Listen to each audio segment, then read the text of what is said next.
بسم اللہ الرحمن الرحیم۔ السلام علیکم۔ بچے یہاں پر بھی بہت زیادہ منتظر ہیں اور مجھے یقین ہے کہ جو بچے ہمارا پروگرام دیکھ رہے ہیں اور مستقل اس پروگرام کو فالو کر رہے ہیں ان کو بھی انتظار ہوگا کہ جو قصہ ہم نے جس کو احسن القصص کہا گیا، یعنی حضرت یوسف علیہ السلام اور حضرت یعقوب علیہ السلام کا کہ یہ جو داستان ہے، جو قرآن حکیم کی ایک بہت ہی دلچسپ کہانی ہے، یہ جو ہم نے شروع کر رکھی ہے کل سے، تو یہ اب کہاں چل رہی ہے، کہاں جا رہی ہے اور کیا کچھ اس میں ہو رہا ہے، ٹھیک ہے نا؟ تو انتظار ہے آپ کو یا میں ویسے ہی سمجھ رہی ہوں کہ انتظار ہے؟ انتظار ہے۔ ہاں بچے تھے ہم، اور کیا آپ جاننا چاہتے ہو کیا ہونے والا ہے؟ جب حضرت یوسف علیہ السلام کو کنویں میں ڈالا، آپ نے کہا تھا میں کل کے واقعے میں بتاؤں گی کہ پھر کیا ہوا، جی ہے نا؟ اور ہمیں سب کو انتظار ہے کہ پھر کیا ہوا۔ اچھا جناب، آپ کو زیادہ انتظار نہیں کرواتے کیونکہ کہانی ذرا یہ لمبی بھی ہے اور ہم چاہتے ہیں کہ پوری طرح سے آپ تک پہنچ جائے، ٹھیک ہے نا؟ اچھا، ہوا یہ کہ جب حضرت یوسف علیہ السلام کے بھائی ان کو کنویں میں ڈال کر وہاں سے چلے گئے تو تقریباً 2 یا 3 دن تک حضرت یوسف علیہ السلام جو ہے وہ اسی کنویں میں رہے۔ پھر ایک اچانک وہاں سے ایک قافلے کا گزر ہوا، اس قافلے والوں کو پانی کی تلاش تھی، اس لیے وہ اس کنویں تک پہنچے۔ میں نے آپ کو بتایا تھا نا کہ کیسے ڈول ڈالتے ہیں اور کنویں سے پانی کھینچا جاتا ہے باہر، تو انہوں نے پانی کی تلاش کے لیے وہ وہاں پہنچے، ایک شخص ان میں سے آیا اور اس نے پانی کی تلاش کے لیے اس میں ڈول ڈالا۔ جب وہ بالٹی سی یا ڈول سا اس میں ڈالا اور اس کو اوپر کھینچا تو جب وہ اس نے دیکھا کہ اس میں پانی کے بجائے ایک بچہ، ایک لڑکا جو ہے وہ اس میں بیٹھا ہوا ہے، تو اس نے شور مچا دیا، اس نے اپنے باقی قافلے والوں کو بلایا، اس نے کہا کہ ہمیں تو یہاں پہ ایک لڑکا مل گیا۔ اچھا، اس زمانے میں نا بچوں انسانوں کو خریدنے اور بیچنے کا ایک رواج تھا یا کاروبار سمجھا جاتا تھا۔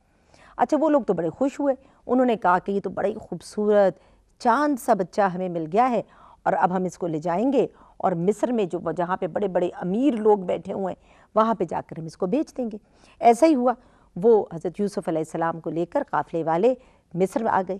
مصر جو ایک بہت قدیم تہذیب ہے اور دریائے نیل کے کنارے واقع ہے، اور وہاں پہ ایک بہت بڑا وہ شہر تھا اور اس شہر میں بہت زیادہ تجارت ہوتی تھی، بہت زیادہ کاروبار ہوتا تھا، اور وہاں کے جو بادشاہ ہیں وہ بھی بہت امیر اور مانے جاتے تھے۔ اب وہاں لا کے جب انہوں نے قافلے والوں نے حضرت یوسف علیہ السلام کو بیچا تو چند درہم ہوتی تھی نا اس زمانے کی کرنسی، تو بہت ہی کم درہم کے عوض ان کو وہاں پر انہوں نے فروخت کر دیا، اور ان کو خریدنے والا جو ہے وہ عزیز مصر تھا۔ عزیز مصر کہتے ہیں جیسے وزیر اعلیٰ، بادشاہ کا بہت بڑا وزیر اعلیٰ، یعنی نمبر 1 وزیر جو تھا اس نے حضرت یوسف علیہ السلام کو خرید لیا۔ عزیز مصر خود بہت ایک اچھا انسان تھا اور اس نے کبھی بھی حضرت یوسف علیہ السلام کے ساتھ غلاموں کا سلوک نہیں کیا۔ جب خریدتے تھے نا تو ان کو پھر اپنا غلام بنا لیتے تھے اور ان سے کام لیتے تھے۔ اس نے ان کو بالکل ایک بیٹے کی طرح سے اپنے گھر میں رکھا اور وہ ان سے بڑی محبت کرتا تھا، بلکہ اس نے سب لوگوں کو اپنے گھر میں یہ بھی کہا کہ اس بچے سے محبت کرنی ہے، اسے بڑے خیال سے رکھنا ہے، کیونکہ ہو سکتا ہے کہ یہ بچہ کل کو ہمارے لیے باعث عزت بنے۔ یہ اس کا مقصد تھا۔ لیکن جو اس کی بیوی تھی نا، وہاں پہ شیطان وسوسے ڈالنے والا، آپ کو یاد ہے نا، میں نے آپ کو بتایا تھا شروع میں ہی جب حضرت آدم علیہ السلام کا قصہ سنایا تھا تو میں نے بتایا تھا کہ شیطان کا کام ہی اب یہ ہوگا کہ وہ جو اللہ کے نیک بندے ہیں ان کو مصیبت میں ڈالنے کے لیے وسوسے پھیلانے کا کام شروع کر دے۔ حضرت یوسف علیہ السلام کچھ عرصہ اس کے گھر میں رہے، اور جو عرصہ انہوں نے گزارا، جو تقریباً 16-17 کی ایج گروپ میں پہنچے، تب پروردگار نے ان کو وہ فضیلت عطا فرما دی اس وقت تک کہ وہ خوابوں کی تعبیر بتانے لگے تھے۔ یہ سورہ یوسف کی آیت نمبر 24 میں اس بات کا ذکر ہے، 24 نمبر آیت میں، ٹھیک ہے؟ اچھا، اب وہاں پہ شیطان نے اپنا کام شروع کر دیا اور ایک بہت بڑا سازش کا جال اس نے پھیلایا حضرت یوسف علیہ السلام کے خلاف، تاکہ لوگوں کے سامنے وہ یہ ظاہر کرنا چاہتا تھا شیطان کہ خدا نخواستہ حضرت یوسف علیہ السلام جو ہیں وہ اتنے پاک اور معصوم نہیں ہیں جیسے کہ اللہ کے پیغمبر ہوا کرتے۔ اب شیطان کو بھی پتہ تھا کہ حضرت یوسف علیہ السلام جو ہے وہ اللہ کے پیغمبر ہیں اور وہ اللہ کے دین کو پھیلانے کے لیے آئے ہیں، اسی لیے شیطان اپنا کام کر رہا تھا، اور اس نے حضرت یوسف علیہ السلام کو کہ تقوی کے خلاف اور ان کی پرہیزگاری کے خلاف اور ان کی معصومیت کے خلاف جو سازش کا جال بنا تو اس کے لیے اب وہ کسی کے روپ میں آتا ہے نا، یا وہ کسی دوسرے انسان کو بہکاتا ہے اور اس کو استعمال کرتا ہے. اسی لیے ہم کہتے ہیں کہ شیطان سے بچ کے رہنا چاہیے. یا تو وہ کسی روپ میں آتا ہے اور آپ کو غلط غلط باتیں سکھاتا ہے، یا وہ آپ کے ہی کسی دوست کے دماغ میں وسوسے ڈالتا ہے اور اس دوست کو آپ کے اگینسٹ یوز کر لیتا ہے. یہ طریقہ ہوتا ہے شیطان کا. اب اس نے جو عزیز مصر کی بیوی تھی نا، اس کو استعمال کیا، جس نے حضرت یوسف علیہ السلام کو خدا نخواستہ بدنام کرنے کے لیے اور ان کے خلاف غلط غلط باتیں پھیلانے کا کام شروع کر دیا. لیکن پروردگار نے حضرت یوسف علیہ السلام کو تنہا نہیں چھوڑا، اس لیے کہ وہ اپنے نیک بندوں کو، اپنے صالح بندوں کو تنہا نہیں چھوڑتا، اور ہر لمحہ اپنے پیغمبروں، اپنے نبیوں اور اپنے نیک بندوں کے ساتھ اللہ تعالیٰ ان کی حفاظت کرنے کے لیے، ان کے نفس کی حفاظت کرنے کے لیے ان کے ساتھ ساتھ رہتا. اسی طرح سے حضرت یوسف علیہ السلام کو جو اس عورت نے، یعنی عزیز مصر کی بیوی نے خراب کرنے کی، بدنام کرنے کی کوشش کی تھی، وہ اس میں ناکام ہوئی، اور جتنی بھی اس نے چالیں چلیں ان میں وہ بری طرح سے ناکام ہوئی. اس کی ایک بڑی عجیب و غریب ایک چال یہ بھی تھی کہ اس نے اپنے محل میں مصر کے جو بہت سارے امراء تھے اور بہت سارے بڑے بڑے لوگ تھے، ان کی بیویوں کو بلایا، کیونکہ پورے مصر میں یہ بات مشہور ہو چکی تھی کہ عزیز مصر کے گھر میں ایک نوجوان ہے جو کہ بہت ہی خوبصورت ہے، بہت ہی حسین ہے. تو وہ جتنی عورتیں تھیں جو بڑے بڑے گھروں میں رہنے والی بیگمات تھیں، وہ سب بھی حضرت یوسف علیہ السلام کو دیکھنا چاہتی تھی. تو اس نے کیا کیا کہ اس نے وہاں پر ایک بہت بڑی دعوت کی، اور اس دعوت میں ان سب بیگمات کو بلا لیا اور ان کے سامنے پھل رکھے، پھلوں کے ساتھ ہر ایک کے لیے ایک ایک چھری بھی رکھ دی، اور کہا کہ آپ پھل کو کاٹیے اور خود کھائیے. جب وہ چھری رکھتی اور پھل رکھتی ہے تو وہیں پہ حضرت یوسف علیہ السلام کو بھی اس محل میں، جس کمرے میں اس نے یہ دعوت منعقد کی تھی، وہاں پہ ان کو بھی بلا لیا. جب حضرت یوسف علیہ السلام سامنے سے گزرے تو وہ عورتیں جو تھیں وہ اتنی حیران ہو گئی ان کو دیکھ کر، کیونکہ حضرت یوسف علیہ السلام کا جو حسن ہے نا، بہت خوبصورت لوگ دنیا میں ہوتے ہیں، خواتین بھی ہوتی ہیں، مرد بھی ہوتے ہیں، لیکن ان کا حسن جو ہے وہ کچھ عجیب حسن تھا، کیونکہ وہ عام انسان کا سا حسن نہیں تھا، وہ ایک فرشتے کی طرح حسن تھا. اس لیے وہ عورتیں ان کو دیکھ کر حیران ہو گئیں، اتنی حیران ہوئیں کہ انہوں نے پھل کاٹنے کے بجائے اپنی اپنی انگلیاں کاٹ لیں. یہ بھی ایک سازش تھی حضرت یوسف علیہ السلام کے خلاف. وہ عورت جو تھی عزیز مصر کی بیوی، وہ یہ ثابت کرنا چاہتی تھی کہ حضرت یوسف علیہ السلام اتنے خوبصورت ہیں کہ ان کو دیکھ کر کسی کو بھی اپنے اوپر قابو نہیں رہتا. یہ بات ثابت کرنے کے لیے اس نے یہ پورا ایک تماشا رچایا تھا. اب حضرت یوسف علیہ السلام بہت زیادہ پریشان ہو گئے تھے. پروردگار ان کا ساتھ دے رہا تھا، پروردگار ان کو اس تمام تر سازش سے یقیناً بچانا چاہتا تھا، لیکن حضرت یوسف علیہ السلام نے اللہ تعالیٰ سے دعا مانگی اور پروردگار سے یہ دعا مانگی کہ اللہ تو اگر چاہتا ہے کہ میں تیرا نیک اور صالح بندہ رہوں تو تو مجھے اس عذاب سے اور اس مصیبت سے اور شیطان کے ان وسوسوں سے میری جان چھڑا لے، اور اس دنیا سے، اس جگہ سے بہتر تو یہ ہے کہ میں کسی قید خانے میں چلا جاؤں. یہ حضرت یوسف علیہ السلام نے خود دعا مانگی، اور پھر ایسا ہی ہوا. اللہ تعالیٰ نے ان کی جو دعا قبول کی تو وہ اس طریقے سے قبول کی کہ جو بادشاہ تھا اس نے یہ جو سارا سلسلہ پھیل رہا تھا پورے مصر میں، ایک بدنامی سی ہو رہی تھی عزیز مصر کی بھی، اس کی بیوی کی بھی، تو اس کی وجہ سے بادشاہ نے یہ حکم دیا کہ حضرت یوسف علیہ السلام کو قید خانے میں ڈال دیا جائے. تو اس طرح سے حضرت یوسف علیہ السلام کو قید خانے بھیج دیا گیا. لیکن حضرت یوسف وہاں پر جانے سے زیادہ مطمئن تھے، اس لیے مطمئن تھے کہ وہ اس عذاب سے بچ گئے. وہ جو عزیز مصر کی بیوی نے ان کے خلاف ایک جال بچھایا ہوا تھا، وہ اس جال سے، اس سازش سے بچ گئے، اور پروردگار نے ان کو گناہ سے بچا لیا، ان کو برے رستے پر اور شیطان کے بتائے ہوئے وسوسوں سے بچا لیا. اس لیے وہ قید خانے میں پہنچ گئے. اب جب حضرت یوسف علیہ السلام قید خانے میں پہنچے تو وہاں پر انہوں نے اپنا جو مشن تھا تبلیغ کا، اللہ کے دین کو پھیلانے کا، اس کے لیے ایک بہت اچھا موقع اس کو سمجھا. وہاں پہ جو قیدی جمع ہوتے تھے، حضرت یوسف علیہ السلام ان کو اللہ کے دین کی اچھی اچھی باتیں بتایا کرتے تھے اور ان کو نیکی کے راستے پر چلنے کی ترغیب دیا کرتے تھے. اسی طرح سے وہاں پہ جو ان کے خوابوں کی تعبیر بتانے کا سلسلہ تھا وہ بھی مشہور ہو گیا. کیسے مشہور ہوا؟ وہاں پہ 2 قیدی تھے جو حضرت یوسف علیہ السلام جب وہاں پہ قید خانے میں بھیجے گئے، انہی دنوں میں ان 2 قیدیوں کو بھی وہاں پر بھیجا گیا، اور وہ ان کو بادشاہ کے دربار سے بھیجا گیا تھا، اور انہوں نے کوئی ایسا غلط کام کیا تھا جن کی وجہ سے بادشاہ ناراض ہو گیا تھا۔ خیر جی، وہ دونوں قیدی بھی وہاں پر آ گئے۔ ان دونوں قیدیوں نے خواب دیکھا ایک ہی رات میں، ایک نے ایک خواب دیکھا، دوسرے نے دوسرا خواب دیکھا۔ صبح اٹھ کر ان لوگوں نے اپنا خواب وہاں پہ قید خانے میں لوگوں کو سنایا اور کہا کہ ہم تو اس کی تعبیر جاننا چاہتے ہیں۔ حضرت یوسف علیہ السلام نے کہا کہ اچھا، میں تمہیں اس کی تعبیر ابھی کچھ دیر میں بتاؤں گا، لیکن پہلے تم سب یہاں جمع ہو جاؤ۔ جب وہ سب وہاں پہ جمع ہو گئے، جتنے قیدی تھے، بلکہ صرف قیدی نہیں، جو وہاں پہ جو ڈیوٹی پر داروغہ وغیرہ جو پولیس کے جیسے لوگ ہوتے ہیں نا، وہ وہاں پر تھے، تو وہ بھی جمع ہو گئے۔ سب کو حضرت یوسف علیہ السلام نے بٹھایا اور سب سے پہلے دین ابراہیم کی تبلیغ کی، اپنا تعارف کروایا، بتایا کہ میں کون ہوں، بتایا کہ میں پیغمبر خدا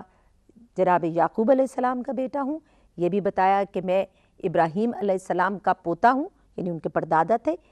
جناب اسحاق علیہ السلام ان کے دادا تھے۔ پورا اپنا خاندان کا تعارف، اپنی نسل کا تعارف کروایا، دین ابراہیم کی بنیاد بتائی، اللہ کے واحد اور یکتا ہونے کے بارے میں بتایا، اور یہ ساری باتیں بتانے کے بعد انہوں نے یہ بھی کہا کہ دیکھو، یہ جو میں خوابوں کی تعبیر بتاتا ہوں تو یہ پروردگار کی عطا کی ہوئی فضیلت ہے جو مجھے ہوئی ہے، یعنی اس میں میرا کوئی کمال نہیں ہے، اللہ تعالیٰ نے مجھے یہ کمال عطا کیا ہے۔ پھر اس کے بعد انہوں نے ان دونوں قیدیوں کو ان کے خواب کی تعبیر بتائی۔ اب ایک قیدی نے جو اپنا خواب بتایا تھا وہ یہ تھا کہ میں نے خواب میں دیکھا ہے کہ میں انگور کے، میرے پاس بہت سارے انگور کے گچھے ہیں اور میں ان کا رس نچوڑ رہا ہوں۔ دوسرے قیدی کا خواب جو ہے وہ بڑا عجیب تھا، اس نے کہا کہ میں اپنے سر پہ بہت ساری روٹیاں لے کے جا رہا ہوں اور پرندے آ آ کے میری روٹیاں جو ہیں وہ نوچ نوچ کے میرے سر پہ سے کھا رہے ہیں۔ اب حضرت یوسف علیہ السلام نے ان کے خواب کی تعبیر بتائی۔ جو پہلے قیدی کا خواب تھا، جو انگور کا رس نچوڑ رہا تھا اپنے خواب میں، انہوں نے کہا کہ تم تو رہا ہو جاؤ گے، تمہارا جو قصور ہے وہ معاف کر دیا جائے گا۔ لیکن جو دوسرا قیدی تھا جس کے سر پر روٹیاں تھیں اور پرندے نوچ نوچ کر اس کی روٹیاں کھا رہے تھے، اس کے بارے میں حضرت یوسف علیہ السلام نے کہا کہ بھئی آپ کے ساتھ تو معذرت ہے، کیونکہ آپ کو تو سزا ہوگی، اور سزا بھی چھوٹی موٹی نہیں ہوگی، آپ کو تو پھانسی دے دی جائے گی۔ اب یہ ہوا کہ جو تعبیر تھی بالکل ویسے ہی وہ سامنے نظر آئی، یعنی حقیقت میں ایسا ہی ہوا کہ وہ جو ایک قیدی تھا اس کو تو پھانسی دے دی گئی، اور جو دوسرا تھا وہ بادشاہ کے دربار میں یہی کام کرتا تھا کہ وہ انگوروں کا رس نکالتا تھا، اور اس سے اس زمانے میں جو شراب بنائی جاتی تھی وہ اسی طرح سے انگور کے رس سے بنائی جاتی تھی، تو وہ یہی کام کرتا تھا بادشاہ کے دربار میں، اس لیے اس نے یہ دیکھا اور اس کو یہ تعبیر بتائی کہ تم تو رہا ہو جاؤ گے۔ وہ رہا ہونے کے لیے چلا۔ اب جب وہ رہا ہو کر جا رہا تھا تو حضرت یوسف علیہ السلام نے اس سے کہا کہ دیکھو، جب تم باہر جاؤ تو اپنے بادشاہ سے میرا ذکر ضرور کرنا، کیونکہ حضرت یوسف علیہ السلام چاہتے تھے کہ اب وہ اس قید سے رہا ہو جائیں، تاکہ ان کی جو بے گناہی ہے، جس کی وجہ سے وہ عزیز مصر کی بیوی کی غلط باتوں کی وجہ سے لوگ ان کے بارے میں غلط باتیں سوچ رہے تھے، تو حضرت یوسف علیہ السلام چاہتے تھے کہ ان کی بے گناہی بھی دنیا پر ثابت ہو جائے۔ تو انہوں نے اس آدمی سے کہا کہ تم جب جاؤ گے تو اپنے بادشاہ سے میرا ذکر کرنا۔ اچھا جی، اب وہ تو چلا گیا قید خانے سے باہر، لیکن باہر جا کے کیا ہوا کہ وہ یہ بات کہنی اپنے بادشاہ سے بھول گیا، اور حضرت یوسف علیہ السلام کو اس وجہ سے ایک لمبے اور طویل عرصے کے لیے قید خانے میں رہنا پڑا۔ لیکن پھر خدا کا کرنا یہ ہوا کہ ایک دن بادشاہ نے، یعنی مصر کے بادشاہ نے ایک خواب دیکھا۔ وہ اٹھا اور اس نے کہا کہ میں نے ایک بہت عجیب و غریب خواب دیکھا۔ اس کا خواب کیا تھا؟ اس کا خواب یہ تھا کہ 7 موٹی موٹی گائیں ہیں اور 7 بہت دبلی پتلی گائیں ہیں، اور جو دبلی پتلی 7 گائیں ہیں وہ 7 موٹی تازی گایوں کو کھا رہی ہیں۔ الٹ کام تھا، ہمائل کون سی آ رہی ہے نا؟ 7 جو دبلی والی گائیں تھیں وہ 7 موٹی موٹی گایوں کو کھا رہی تھیں، اور ساتھ ہی اس نے دیکھا کہ 7 یعنی 7 خوشے گندم کے ہیں، اور 7 خوشے جو ہے گندم کے وہ ہریالے ہیں یعنی تازہ ہیں، اور 7 خوشے گندم کے جو ہیں وہ خشک ہو چکے ہیں۔ خوشہ کسے کہتے ہیں؟ سمجھ میں آئی میری بات کی؟ گندم کا جو ایک ٹہنی سی ہوتی ہے نا، ایسے کر کے، اگر آپ نے کبھی گندم کا وہ دیکھا ہے، فصل دیکھی ہے، گندم کی جو فصل ہوتی ہے نا، ایسے اس میں چھوٹے چھوٹے وہ گندم کے دانے ہوتے ہیں، تو وہ جو ایک فصل ہوتی ہے خوشہ اس کو کہتے ہیں۔ تو اس نے دیکھا تھا کہ 7 خوشے تو سبز تھے یعنی تازہ تھے، اور 7 خوشے جو ہیں وہ خشک ہو چکے تھے۔ یہ جو 7 کا ہنسا ہے نا، اس میں یہ بڑا امپورٹنٹ ہے، یعنی 7 موٹی موٹی گائیں تھیں اور 7 دبلی پتلی گائیں تھیں، دبلی پتلی گائیں موٹی گایوں کو کھا رہی تھیں، اور 7 خوشے گندم کے جو ہیں وہ سرسبز تھے، تازہ تھے، اور 7 خوشے جو ہیں وہ خشک ہو چکے تھے۔ اب خوشہ جو کس طرح سے ہوتا ہے یہ آپ کو نظر آ رہا ہے، یہ جو ہے یہ ٹہنی سی ہمارے سامنے، بس تقریباً آپ سمجھ لیں کہ خوشہ اس طرح سے، ٹھیک ہے۔ اب یہ جو اس نے خواب اپنا سنایا، جناب بڑے بڑے عالموں کو اکٹھا کیا گیا دربار میں، پورے ملک میں اعلان کروایا گیا کہ کوئی ہے جو اس خواب کی تعبیر بتائے۔ بادشاہ بڑا پریشان تھا، اس نے کہا ضرور اس خواب کی کوئی تعبیر ہوگی، اس خواب یہ جو مجھے آیا ہے اس کا کوئی نہ کوئی مقصد ضرور ہے۔ اب جب وہ خواب کی تعبیر ڈھونڈی جا رہی تھی نا، تو وہ والا قیدی جو کہ دربار میں واپس آ چکا تھا، اس کو ایک دم سے حضرت یوسف علیہ السلام کا خیال آیا کہ ایک شخص مجھے قید خانے میں ملا تھا کہ جو خوابوں کی سچی تعبیر بتاتا تھا۔ اس نے اجازت مانگی اور واپس قید خانے میں آیا اور حضرت یوسف علیہ السلام سے بادشاہ کا یہ خواب بیان کیا۔ اب حضرت یوسف علیہ السلام نے اس کو اسی وقت خواب کی تعبیر بتا دی۔ خواب کی تعبیر کیا تھی؟ انہوں نے کہا کہ جو مصر کا ملک ہے اس میں 7 سال ابھی جو ہے اس میں تو خوب بارش ہوگی اور خوب اناج اگے گا، لیکن اس کے بعد 7 سال ایسے آئیں گے کہ جس میں قحط پڑے گا، خشک سالی ہوگی، کوئی بارش نہیں ہوگی۔ اس لیے تم لوگوں کو یہ چاہیے کہ تم جو پہلے 7 سال ہیں کہ جن میں خوب بارش ہوگی اور خوب اناج اگے گا، تو اس میں جو اناج استعمال کرو، اس کے ساتھ ساتھ اناج کو یعنی گندم کو اپنے خوشوں میں، خوشہ ہوتا ہے کہ وہ جو غلاف ہوتا ہے جس میں گندم چھپی ہوئی ہوتی ہے، دانہ جو ہے نا گندم کا جس کو پیس کے پھر ہم آٹا بناتے ہیں، ایسا ہی ہے، تو وہ دانے جو ہیں وہ غلافوں میں چھپے ہوتے ہیں۔ تو انہوں نے کہا کہ تم 7 سال جو پہلے ہیں اس میں جو اناج اللہ تعالیٰ تمہیں بہت فراوانی میں بہت زیادہ دے گا، اس کو ایسے استعمال کرو کہ پہلے 7 سال میں کچھ استعمال کرو اور کچھ کو بچا لو، تاکہ جب قحط کا زمانہ آئے تو پھر جو بچا ہوا ہے وہ تم استعمال کر سکو۔ بہرحال وہ جناب آدمی جو ہے وہ یہ خواب کی تعبیر لے کر بادشاہ کے پاس آ گیا۔ بادشاہ کو جب یہ تعبیر بتائی گئی تو بادشاہ تو بہت متاثر ہوا، بہت امپریس ہوا۔ اس نے کہا کہ یہ تو بڑی ایکوریٹ قسم کی تعبیر ہے اور یہ تو میرے ملک کے لیے ایک بہت بڑا فائدہ ہو سکتا ہے اگر ہم اس آدمی کے بتائے ہوئے اس منصوبے پر کام کریں۔ اس نے کہا کہ جی مجھے تو فوراً اس آدمی سے ملنا ہے، مجھے تو اس شخص سے ملنا ہے۔ وہ جو قیدی ہے، جو قیدی تو نہیں تھا، خیر وہ رہا ہو چکا تھا اور بادشاہ کے دربار میں ہی کام کرتا تھا، وہ شخص واپس گیا قید خانے میں اور اس نے حضرت یوسف علیہ السلام سے کہا کہ بادشاہ تو آپ کو رہا کرنا چاہتا ہے اور آپ کو واپس اپنے پاس دربار میں بلانا چاہتا ہے۔ تو حضرت یوسف علیہ السلام نے ایک بڑے دانش مندی کی بات کی، بڑی عقل مندی کی بات کی۔ انہوں نے کہا کہ دیکھو اگر میں بادشاہ کے اس طرح سے بلانے کے اوپر بہت زیادہ خوش ہو کر چلا جاؤں گا تو اس سے پتہ یہ چلے گا کہ بادشاہ نے مجھ پہ رحم کھایا اور میں تو واقعی بے قصوروار تھا، بے قصور نہیں تھا، اور بادشاہ نے مجھ پر رحم کھا کر مجھے بلا لیا۔ میں ایسا نہیں چاہتا، میں یہ چاہتا ہوں کہ تم اپنے بادشاہ کو میرے جو قید کی پوری وجہ بتاؤ اور یہ بتاؤ کہ وہ خود تحقیق کرے، خود پہلے پتہ کرے کہ کیا واقعی میں قصوروار تھا، کیا واقعی میں گناہ گار تھا، اور پھر اس کے بعد فیصلہ کر کے مجھے رہائی دلوائے۔ وہ شخص واپس گیا، اس نے بادشاہ کو حضرت یوسف علیہ السلام کا یہ پیغام دیا۔ بادشاہ اس پیغام سے بھی بہت خوش ہوا، اس نے پوری تحقیق کی، اس نے وہ جتنی عورتیں اس محفل میں موجود تھیں جنہوں نے پھل کاٹتے ہوئے چھریاں اپنے ہاتھ پر پھر لی تھیں اور اپنی انگلیاں کاٹ لی تھیں، ان سے سوال جواب کیے۔ ان عورتوں نے پھر اس بات کا اعتراف کیا کہ حضرت یوسف علیہ السلام کا کوئی گناہ نہیں تھا، ہم لوگ غلطی پر تھے، ہم جو ہیں وہ قصوروار تھے، ہمیں اپنے نفس پر قابو نہیں تھا۔ اسی طرح سے جو عزیز مصر کی بیوی تھی، جو اصل میں وہ کردار تھا کہ جس نے حضرت یوسف علیہ السلام کی زندگی میں ایک آزمائش کی صورت پیدا کرنے کی کوشش کی تھی، اس نے بھی اس بات کا اعتراف کیا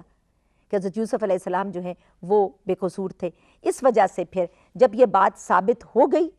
کہ حضرت یوسف علیہ السلام جو ہیں ان کا کوئی قصور نہیں تھا، وہ معصوم ہیں، وہ اللہ کے پیغمبر ہیں، تو اس بات کے اوپر پھر بادشاہ نے حضرت یوسف علیہ السلام کو یہ پیغام بھیجا کہ آپ بالکل بے قصور ہیں اور آپ کا کوئی گناہ نہیں ہے، اس لیے آپ کو رہا کیا جاتا ہے۔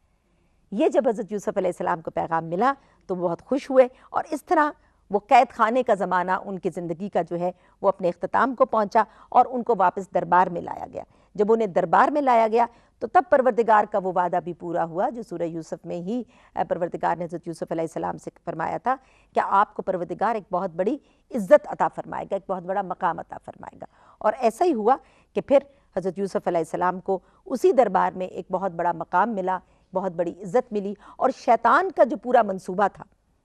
جو اس نے پورا ایک جال پھیلایا تھا، وہ اس کا منصوبہ جو ہے وہ ناکام ہوا، اور حضرت یوسف علیہ السلام جو ہیں وہ سرخرو ہوئے۔ لیکن کہانی ابھی یہاں ختم نہیں ہوئی۔ حضرت یوسف علیہ السلام کو پروردگار نے وہ جو ایک تاریک دور تھا، ایک پریشانی اور آزمائش کا دور تھا، اس سے تو باہر نکالا۔ اب ان کی زندگی کا ایک بہترین دور سامنے آنا والا، لیکن اس میں کیا کچھ ہوگا وہ بھی ایک بڑی انٹرسٹنگ سٹوری ہے، اور وہ ہم آپ کو انشاءاللہ تعالیٰ کل سنائیں گے۔ کسی نے کوئی سوال کرنا ہے؟ اوہو، بہت سارے کویسچنس ہیں۔ اچھا، یکشان آپ سے کر لیتے ہیں پہلے۔ میرا کوشچن یہ ہے، حضرت یوسف السلام حضرت یعقوب سے نہیں ملے تھے جب وہ رہا ہو کے آئے تھے قید سے؟ نہیں، ابھی نہیں ملے۔ ابھی کہانی کی جس جگہ پہ ہم پہنچے ہیں، ابھی حضرت یوسف علیہ السلام کی ان سے ملاقات نہیں ہوئی، کیونکہ حضرت یعقوب علیہ السلام جو ہے وہ تو کنعان میں ہیں، اور حضرت یوسف علیہ السلام جو ہے وہ مصر میں ہیں، دو مختلف ملک ہیں۔ لیکن آگے چل کے کہانی میں آپ کو پتہ چلے گا کہ ملاقات ہوتی ہے یا نہیں ہوتی ہے یا کیا ہوتا ہے، یہ تو ابھی سسپینس ہے نا۔ حضرت یوسف علیہ السلام نے جب ان دو قیدیوں کے خوابوں کی تعبیر کی تھی تو انہوں نے قیدیوں نے یہ کیسے مانا تھا کہ تعبیر صحیح ہے؟ بیٹے، جب ایسے مانا تھا کہ جب وہ واقعی چیز ان کے سامنے آ گئی، حضرت یوسف علیہ السلام نے جب تعبیر بتا دی تو فوراً ہی اس کے بعد ایک قیدی کو سزا ہو گئی، اس کو پھانسی ہو گئی، اور دوسرا قیدی رہا ہو گیا۔ ہاں جی، تو جیسے کہ بچے جو ہیں وہ بہت بے چین ہو رہے ہیں یہ جاننے کے لیے کہ حضرت یوسف علیہ السلام کی آخر کار اپنے والد حضرت یعقوب علیہ السلام سے، کہ جو بہت زیادہ ان کی جدائی میں گریا کرتے تھے، روتے تھے، یا اتنا روتے تھے کہ ان کی آنکھوں کی بینائی چلی گئی، تو کیا ان دونوں کی آپس میں ملاقات ہوئی یا نہیں ہوئی؟ یہی اس احسن القصص کا سب سے خوبصورت موڑ ہے، اور سب سے حسین موڑ اس کا یہی ہے، جس کے بارے میں ہم آپ کو انشاءاللہ تعالیٰ کل بتائیں گے۔ امید ہے کہ آپ ہمارے پروگرام کا انتظار کریں گے۔ اس وقت کے لیے ہمیں اجازت دیجیے۔ اللہ حافظ۔